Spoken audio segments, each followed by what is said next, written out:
Today, we're diving into the art of the witty response, the quick and clever response that surprises your conversational opponent and leaves all within earshot impressed. In this video, I'll break down the key elements that turn a regular response into a memorable moment. So stick around, and by the end, you just might be ready to win your next verbal showdown. The first key element of the witty response is quickness. The response has to be quick. The window for a witty comeback is generally 1 to 3 seconds. A brief pause can bring attention to the moment and heighten the impact. But after 3 seconds pass, your response is likely to fall flat. An exception would be if you were waiting for an audience to stop applauding the original response, so you could be heard. Someone asked Babe Ruth if he deserved to be making more money than the president. And Ruth responded, "Why not? I'd had a better year than he did." The second key element is wit.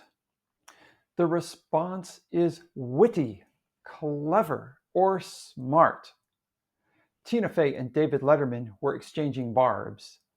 Letterman said, "Oh, that sounds like an excellent idea, but I'm not as dumb as I look." Fey said, "How could you be?" Quickness and wit are the only qualities essential to the witty response. But a response may have other qualities that serve as a bonus, making your response even more appealing. Let's look at these other qualities.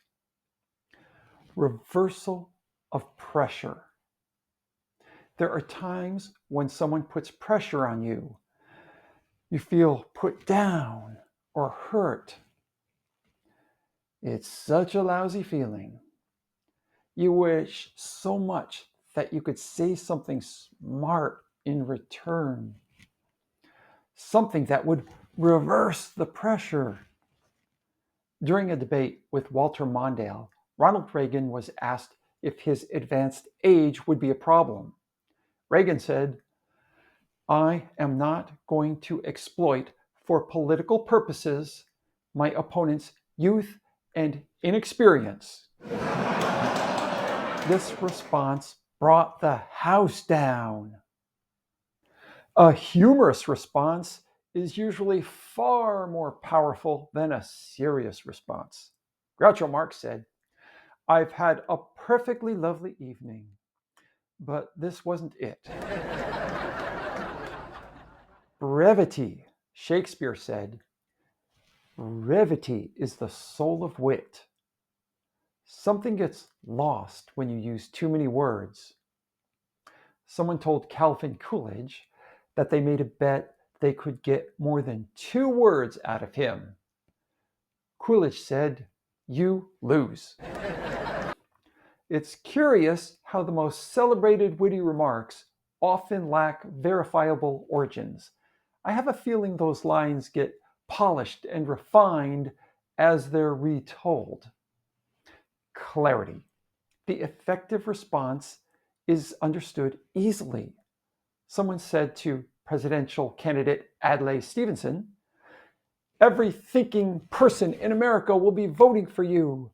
Stevenson replied, "I'm afraid that won't do. I need a majority." A great comeback is playful rather than mean. In the movie My Little Chickadee, a judge says to Mae West, "Young lady, are you trying to show contempt for this court?" Mae West responds, "No, I'm doing my best to hide it." Sophistication. A witty response has an intellectual tone rather than a vulgar tone. Someone told James Thurber that his book was even better in French. Thurber said, "Yes, my work tends to lose something in the original." Calmness.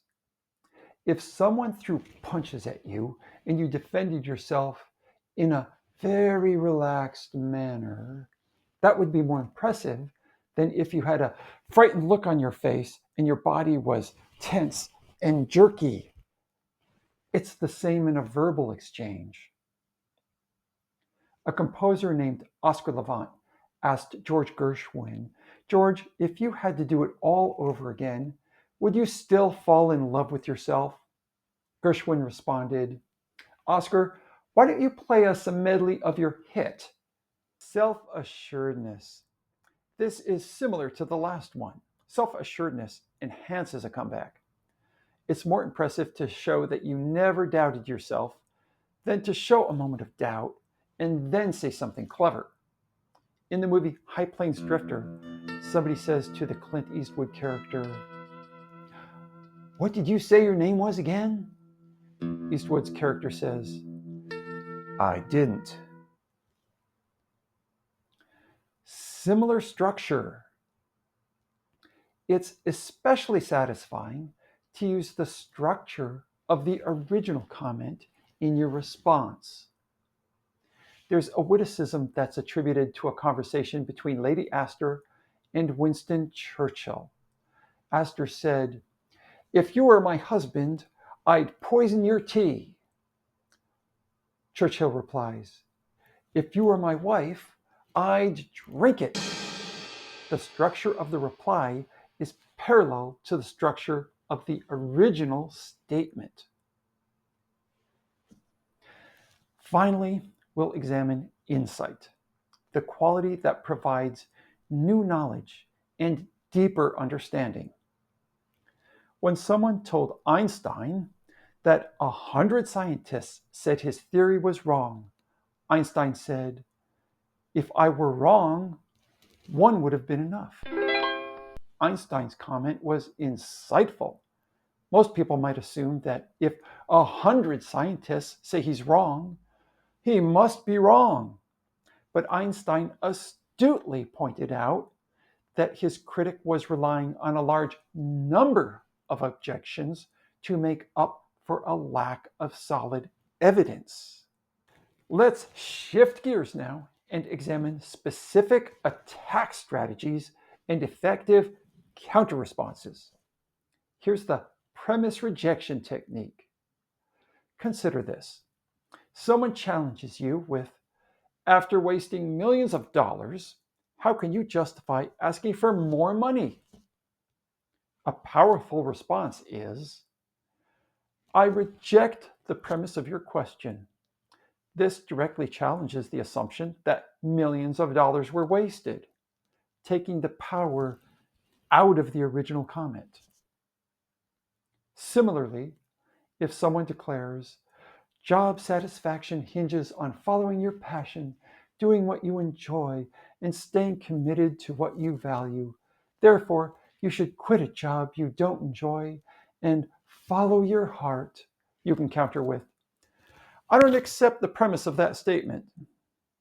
This challenges the assertion that job satisfaction hinges on following your passion. Again, you're taking the power out of the original comment. This tactic is particularly effective against lengthy or complex assertions. Let's wrap up our discussion with just a few more responses. You can use the following responses when someone says something that's hard to believe. Surely you jest. Do you have receipts for that? The last clever response I'll share is this.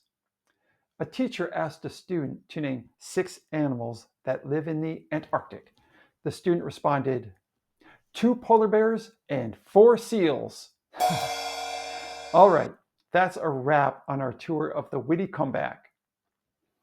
Remember, the goal isn't to be mean or to escalate a situation, but to inject a little fun into those awkward or challenging moments. Don't be afraid to experiment with different styles and find what works for you. And most important, remember to deliver your comebacks with a sense of ease and playfulness. So go out there, be clever, and have fun with it. Don't forget to like and subscribe for more tips on navigating the communication jungle.